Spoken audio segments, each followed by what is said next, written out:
Welcome gamers, Hazardor here, and today I'm going to be reviewing The Division. Now I want to start off by saying that I've been very pleasantly surprised by this game. After playing both of the betas, I was quite wary of whether I should buy this game or not because it didn't really look that good, there wasn't that much content, and I just thought it wasn't going to live up to the hype. But it really has impressed me, and this is definitely going to be a positive review. Now basically what you do in this game is do main missions, side missions, separate little things to sort of get new weapons, new gear, which you can then upgrade, then get new gear from those missions, and it's just sort of a rinse and repeat process, and it's actually quite fun. You have a sort of main hub where you can upgrade these stuff, where you can sort of unlock new wings which unlock new abilities, perks and traits. You have a medical wing, a support wing, and I think the other one's called the technical wing, which all unlock different stuff for you to use. The perks, abilities and traits in this game are very solid, and it really is interesting to sort of use different things and find your perfect game style. Now in order to upgrade these things you have to go and get XP from completing certain missions, and of course through doing these missions you get new weapons, new armor and that sort of things that I mentioned before. Now this may seem a kind of simple process, but it's actually pretty fun, especially playing with a few friends. But one of the negatives about this game is that playing by yourself is not fun at all. I've put about 10 hours into this game and about 2 of them were playing solo, and it was just not the same at all. Playing by yourself you just get dominated in the dark zone, and it just doesn't feel like, for example, I compared this game with Destiny, and Destiny isn't really fun playing by yourself, and neither is The Division. And I think Ubisoft should have really catered to these people who like to play solo. I mean, a lot of people don't have a lot of friends playing on a specific console. For example, if someone's got a PS4 and all their friends have got an Xbox, what are they going to do? They're not going to be able to play with anyone else, and that could leave them with a worse experience. But yeah, playing with friends is really fun, tackling missions together, getting different gear, and sort of defeating bosses is really good. Actually, speaking about bosses, they're one of the best things about the game. These bosses are basically really heavy armored guys, who you mainly encounter on main missions, right at the end to sort of give you the best equipment and best weapons to sort of reward you for the whole mission that you've actually done. Now taking one of these guys out is really satisfying, and after you've killed them, running up to their body to pick up their weapon or arm or whatever it is sort of really exciting because you don't know what to expect. The graphics on this game are very solid, nothing too amazing, but I can't really complain about them. And one of my main concerns about this game was the lack of content, but honestly, this game does not lack content. I really do have to hold my hands up because I did say that this game was going to fail because there wouldn't be much to do. But there's been a lot to do. While running through this world, I've always encountered a side mission, a main mission, a hostage rescue, the dark zone, something to do. There's always something to do, and you have to sort of, when you're heading towards a main mission, for example, you probably won't end up doing that for the next couple of hours because you'll stumble across something else to do that offers a high reward and you really want to do it. The actual city itself is very impressive, the environment's good, but it's not actually that big. The map of the actual game isn't sort of massive. For example, the size of The Witcher 3 or Fallout, for example, is smaller than that, but I've got a lot of missions in it, and it's not all about size, is it? If it's a smallish map and it's got lots of things to do, that is not really bad in my opinion. I think that sort of makes up for the lack of size. The one complaint I have about the map of this game is that it's not really that different. You don't really sort of feel that you're in a different area depending where you are. There are all these grey buildings about, there's rubbish everywhere. Apart from when you're in the sewers underground, you obviously know you're in a sewer, but if you're above ground, everywhere sort of feels pretty similar. There's the same sort of cars in an area, they're the same buildings, that sort of thing, and I think they could have really made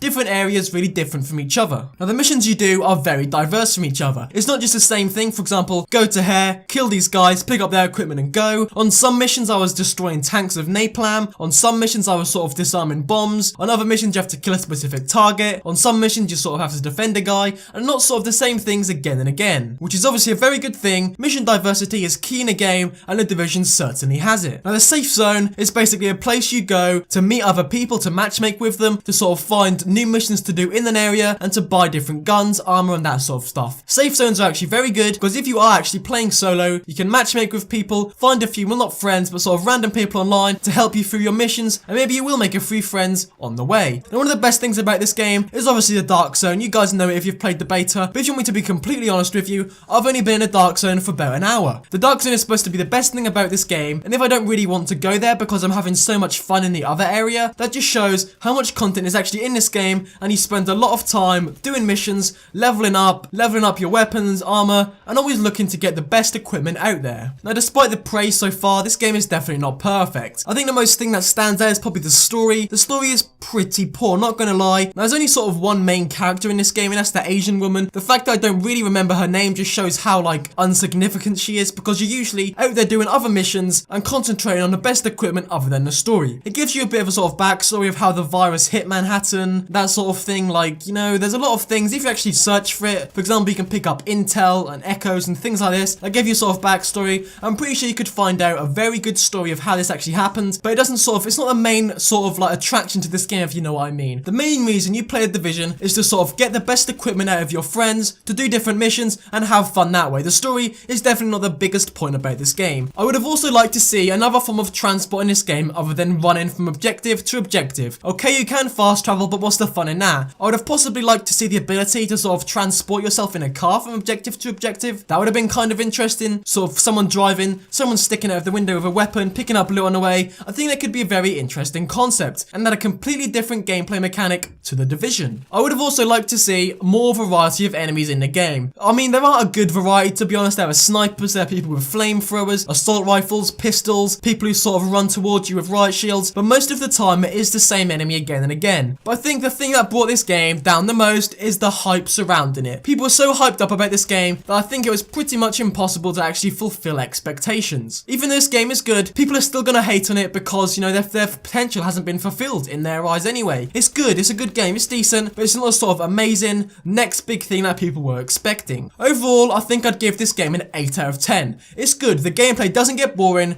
graphics are good, there's a lot of content to do, it's good to sort of run around, and it's got a good sort of build up behind it of what you have to do, if you know what I mean. Get armor, get weapons, build on these weapons, get better stuff all the time, trying to get better stuff again and again. However, this game didn't get any higher because it didn't live up to hype, and there are quite a few things that I've sort of picked out about this game that aren't really that good in my opinion. For example, a lack of story. But anyway guys, thank you for watching, like, comment and subscribe for more.